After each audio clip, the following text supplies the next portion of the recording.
करते हैं आज की वीडियो। फर्स्ट ऑफ ऑल ये जो है आपका paper 213 set number 213 then 212 and 211 जिनका था ये उसका सॉल्यूशन है। So as you all know, we are to attempt any 10 out of 12. So first question is fill in the blank by using the correct form of the verb in the brackets for the given portion of a letter. Thank you for dash my application. I look forward to working in your organization.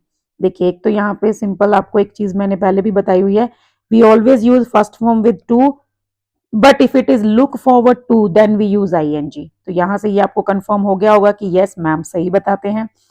Thank you for dash my application. अब आप देखिए thank you for consider, thank you for consideration, thank you for considered और thank you for considering. So obviously thank you for considering my application. So considering is the correct answer. Next one is of subject verb sorry, this is not of subject verb agreement, but this is of tense and especially when it is of passive voice। जैसे कि मैंने आपको हमेशा बताया है कि in passive voice we always use third form of verb। 97% of the earth's water is salty ocean water and another 2% is trapping in the earth's ice caps and glaciers। so यहाँ पर ये जो है this is passive voice. Another 2% is trapped.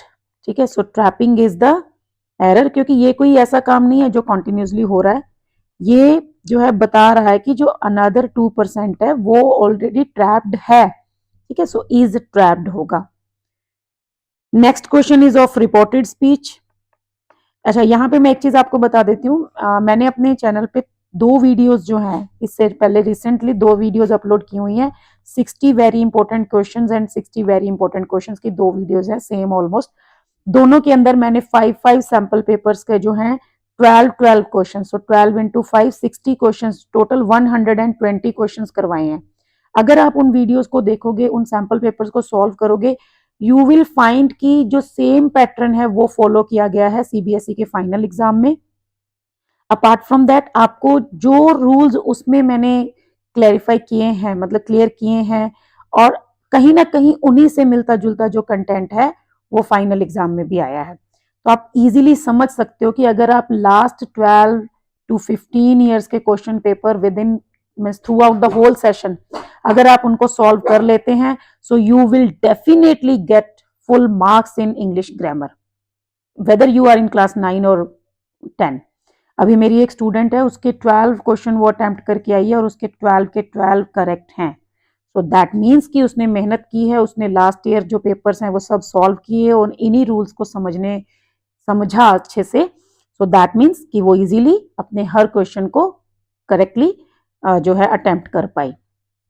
Now see the third question that is of reported speech. Yukti and Sanjay had conversation about going to a restaurant. Report Yukti's question. That means Yukti is asking the question. So Yukti asked Sanjay। अब यहाँ पे आप देख रहे हो ये do does did वाला question है, जिसके लिए मैंने एक सेपरेट वीडियो अपलोड की हुई है कि डू डज डिड वाले क्वेश्चंस को कैसे सॉल्व करें। मैं हमेशा इसमें कोरिलेट करती हूँ विक्रम बत्रा या हमारे आर्मी मैन को, क्योंकि जैसे विक्रम बत्रा और आर्मी मैन हैं वो क्या करते हैं, अपनी लाइफ को डिवोट करके, अपनी लाइफ का सेक्रीफाइस देके दूसरों की लाइफ को चेंज कर देते हैं। सो यहाँ पर जो डू डज और डिड हैं वो खुद का सेक्रीफाइस करते हैं, दैट मीन्स वो एलिमिनेट हो जाते हैं और उनकी जगह पे जो फॉर्म है वो चेंज हो जाती है। अगर डू डज है तो फर्स्ट फॉर्म सेकंड में चेंज होगी, अगर डिड है तो second form will change into had plus third form. So Yukti asks Sanjay, the question is beginning with the helping verb, so we will use if, this change into that, if that restaurant, then does will be deleted and serve will become served good South Indian food, बाकी same रहेगा। Next question देखिए, मैंने आपको last हर video में बोला है कि within 10 seconds you will be able to solve this kind of questions and it will save so much time also. First of all आप देखिए कौन सा पोर्शन है, शी कैन मैनेज वाला है ना, सो ये वाला, are you sure you can manage. अब आपको देखो सिंपल दो कीवर्ड है, are and can. Is am are change into was were and can change into could. अब आप देखिए कौन सा ऑप्शन है जिसमें ये दोनों है, वॉज एंड कुड। इसमें इज है रॉन्ग, इसमें कैन है रॉन्ग, इसमें वॉज है लेकिन कुड नहीं है तो रॉन्ग। ये ऑप्शन है जिसके अंदर दोनों है। If she was sure she could manage, so B is the correct answer. अगर आपने इतना भी सीख लिया ना तो भी आप अच्छे से आंसर्स को जो है ट्रेस कर पाएंगे, specially in MCQ type questions. Next question देखो, ये इस टाइप का क्वेश्चन दोनों ही सेट्स में, मतलब जो लास्ट मैंने 60 क्वेश्चंस की वीडियोस अपलोड की हुई हैं उन दोनों में एक एक क्वेश्चन जो है वो इस टाइप का है। एक असेस वाला क्वेश्चन था जिसमें assess, access and accent option था। ऐसे ही सेम देखो ये आया हुआ है माइग्रेट, इमिग्रेट और emigrate. Each year thousands of birds. अब आपने साइंस में, एसएसटी में कहीं तो ये पढ़ा ही होगा कि बर्ड्स जो हैं वो हमेशा क्या होता है, वो माइग्रेट करते हैं ना। सो ऑब्वियस आपको विद इन 10 सेकेंड्स इसका आंसर जो है वो पता चल जाएगा, that is migrate. Next question is tell us much about your project. So tell us much about your project, ये आपने क्लास में अपने टीचर्स को भी कहते हुए सुना होगा कि टेल मी मोर, ओके, इस टाइप से। तो simply much is the error and more is the correction. Next question is 7th question, जिसमें मैं हमेशा बोलती हूं try to replace the words given as errors with the corrections given, okay, then you will be able to find out the correct option.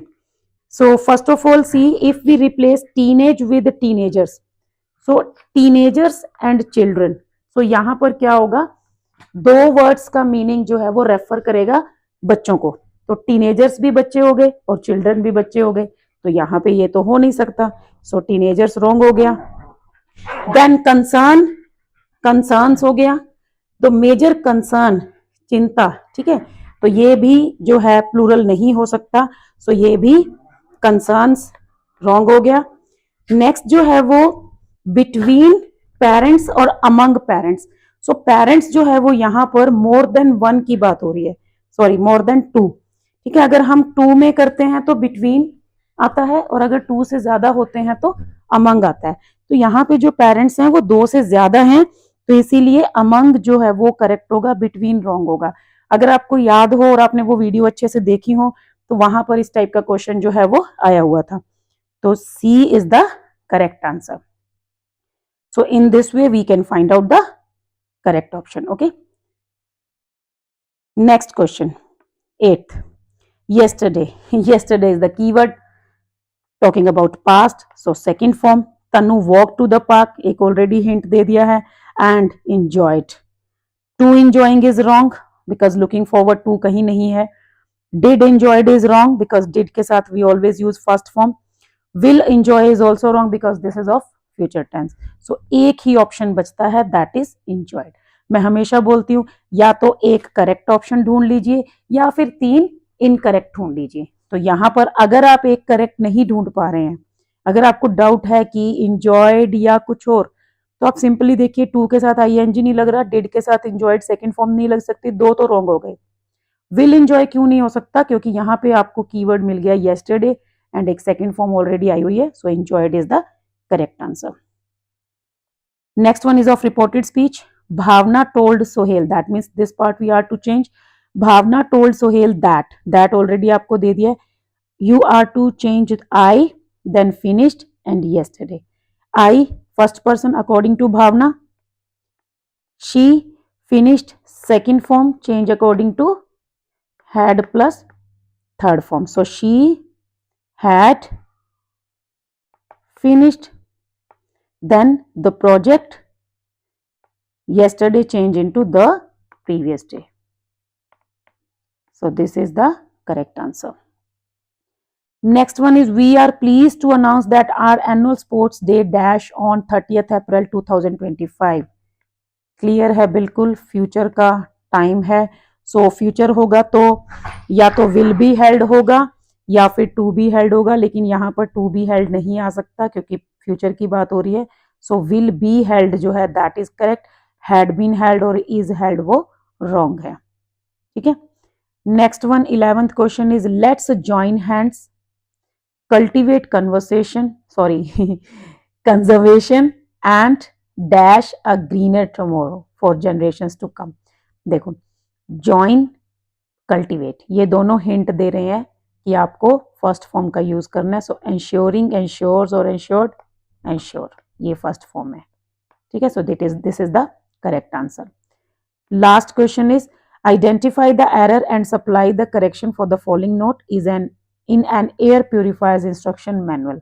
The plug should fit up to the outlet. यहाँ पर जो है एक up to ऐसे space दे के up to भी हो सकता है, but according to me it is into. So up to is the error and into is the correction. The plug should fit into the correction, okay sorry fit into the outlet. If it doesn't fit do not force it in. यहाँ पर ये जो इन है ना ये भी एक hint दे रहा है कि यहाँ पर इन टू होना चाहिए। So this is all for today's video. Okay, in 12 sentences को आपको जस्ट ये नहीं कि आंसर देखना है और उसको याद कर लेना है कि हाँ ऐसे ऐसे होगा तो कंसीडरिंग आएगा, आपको समझना है ताकि फ्यूचर में अगर आपको लुक फॉरवर्ड टू मिल जाए तो भी आप इस चीज को अप्लाई कर पाए कि उसके बाद आईएनजी, अगर आपको इस टाइप का क्वेश्चन मिलता है तो भी आप उसको अप्लाई कर पाए। कोई भी पैसिव वॉइस का क्वेश्चन आता है आप उसको सॉल्व कर पाए। रिपोर्टेड स्पीच तो आपको सीखने ही पड़ेंगे। ठीक है, इस टाइप का क्वेश्चन आता है आपको माइग्रेट, इमिग्रेट, एमिग्रेट तीनों का मीनिंग पता होना चाहिए। हो सकता है नेक्स्ट टाइम ये किसी पर्सन के लिए आ जाए, ठीक है, इमिग्रेशन वर्ड का यूज हो जाए, तो ये इस तरह से आपको जो है वो सीखना है। बिटवीन एंड अमंग में आपको डिफरेंस सीखना है। ऑलराइट, और सेकंड फॉर्म कब यूज होती है, आफ्टर के बाद, बिफोर से पहले, हैड प्लस थर्ड फॉर्म, इस टाइप की चीजें जो है वो आपको प्रैक्टिस करनी है। And I am talking about specially class 9 students, those who are going to be class 10 students very soon. Alright, so आपको इस तरह से प्रैक्टिस करनी है ग्रामर की, तभी आप आज मेरे उस स्टूडेंट की तरह कॉन्फिडेंटली ये कह पाएंगे कि I have scored 12 out of 12। That means कि 10 तो उसके हैं ही, she or he is getting 12 out of 12. Okay, so in this way you are to prepare. ठीक है, और भी वीडियोस मैं अपलोड करूंगी। ठीक है, I hope you will learn very well and my next batch is going to pass with flying colours. मींस they will be I hope, okay, I hope and I am sure कि वो जो है finally जो है मतलब English में बहुत अच्छे मार्क्स जो है वो स्कोर कर पाएंगे। So thank you, all the best.